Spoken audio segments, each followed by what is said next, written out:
It's Christmas, but we're going to finish up the series that we started at the beginning of Advent. Remember, we started our Advent series with Mrs. Anderson giving a sermon about who am I? Who am I really? What's my true identity? That Christ gives us a new identity, or more accurately, Christ renews the identity that we were given at creation. The identity that we are beloved children of God. That we're children of God made in God's image. And for the last few weeks we've explored what that means in our lives. That it means that we are people who are loved and people who love. People who live lives of compassion and interaction with others. Who lift others up. Who care for the poor. Who reach out to the brokenhearted. That's who we are. That we are people of hope. That despite everything that's wrong with the world, everything that seems terrible, everything that is terrible, we have hope. We have hope not only that a better future is coming, because Jesus has promised that, but that we have hope for now, because Jesus is Emmanuel, God with us right now. And we are people of peace. That Jesus is the Prince of Peace. He came into the world so that we would be at peace. So that we would have peace in our hearts. And that would enable us and empower us to be people of peace. People who make peace. People who encourage and enable reconciliation. People who have the gift of hospitality to bring people together in peace. And this last week, I want to talk about how we are also people of a pure heart. People who trust God.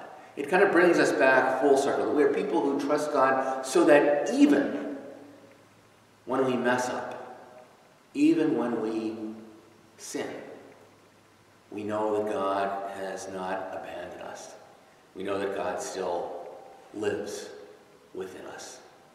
That God is still with us. And perhaps the story that illustrates that, certainly as well as any other story in the Bible, is the story that preceded the prayer that David prayed in Psalm 51, where David prays, "Create in me a clean heart, O God. Create in me a pure heart, O God, and renew a right spirit within me." And he prays for that renewal. He reaches out in trust to God with that prayer because he has sunk about as low as a person can sink. You know the story. It's the story of David and Bathsheba. It was springtime. It was the time of year when kings led their armies out to war. But King David, he was not leading his army out to war. He was kicking back in Jerusalem, relaxing in the palace, hanging out on the roof, looking down and seeing a young woman bathing. And he says to his guards, "Hey, go get that woman. I like what I see." And he brings Bathsheba into his house. He has sex with her. But the problem is that she is married. She's married to Uriah the Hittite, one of the commanders in David's army. He is off fighting the war of Israel, protecting Israel. And David sleeps with his wife. Well, it's not long before it's discovered that Bathsheba is pregnant. And David, like any other leader, wants to cover up his crime. So he calls Uriah back from the battle and invites him to the palace and says, "Oh, it's great that you're here. You know, as long as you're here, why don't you go down and visit your wife?" And Uriah says, "King, you know the rules. When the army is off fighting, we don't have relations with our wives. We don't do that. And I'm not going to go and take advantage of this situation and go and sleep with my wife when all the men are out there fighting. That would be wrong. I'm not going to do it. David's plan is not working. So the next night, he invites Uriah over again and gets him drunk. And says, hey, Uriah, why don't you go down and see your wife? But even in his incapacitated state, Uriah is unwilling to go against what he's promised. And he does not go to see his wife. Well, now David's desperate. I mean, Bathsheba's pregnant, and everything's going to be discovered. So he takes a step lower to cover up his crime.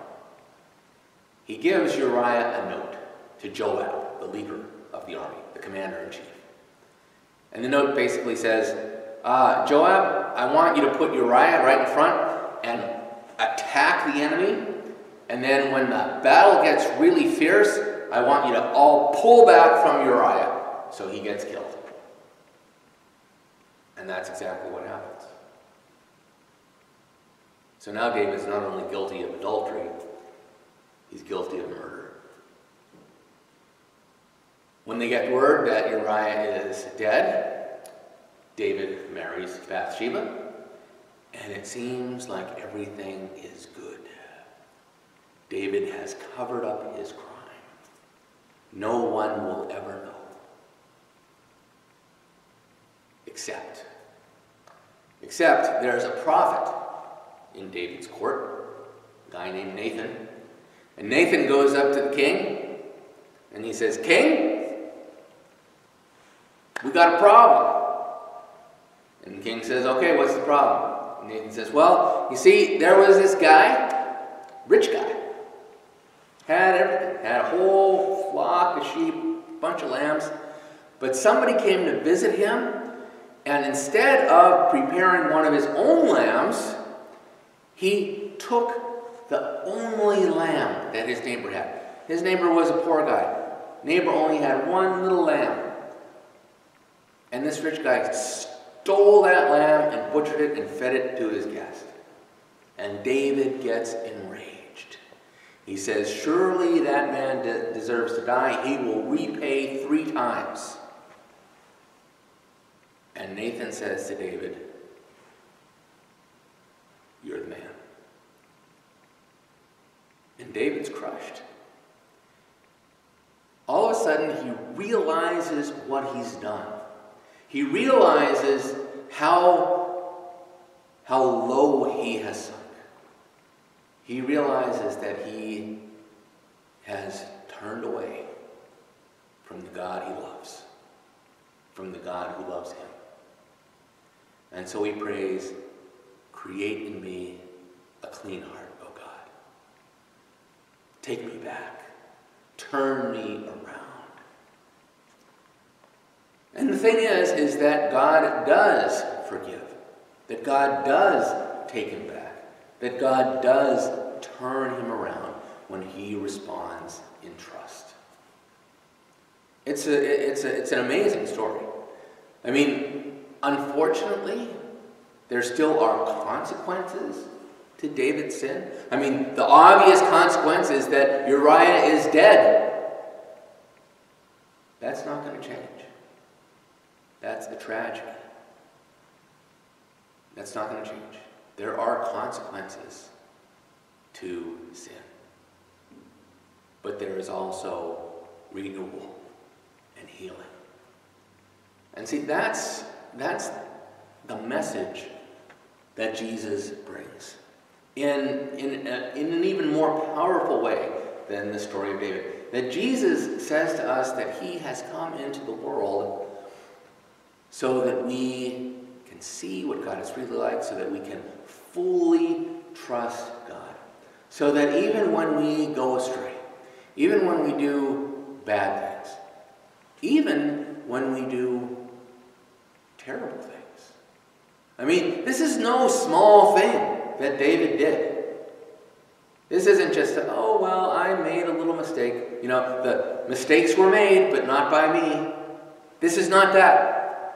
And the thing is David does not treat it like that. He falls down on his face and fasts and prays before God because he knows this is terrible. But the thing is that God still loves him and accepts him and heals him. And Christ came into the world to show us that that is also true for us.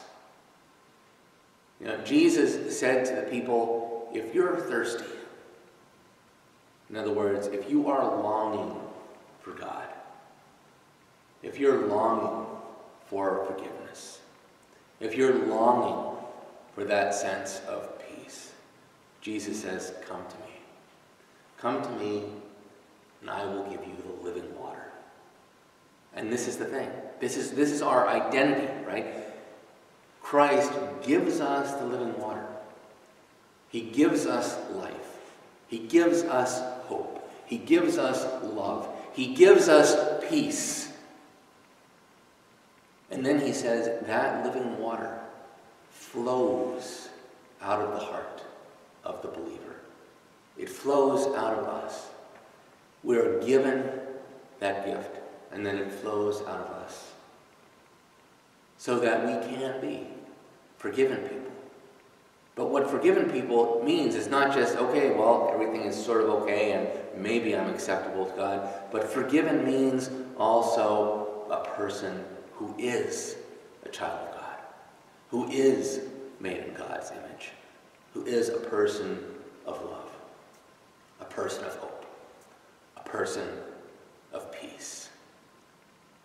That's who we are, because Christ is not only with us, but lives in us. Thanks be to God.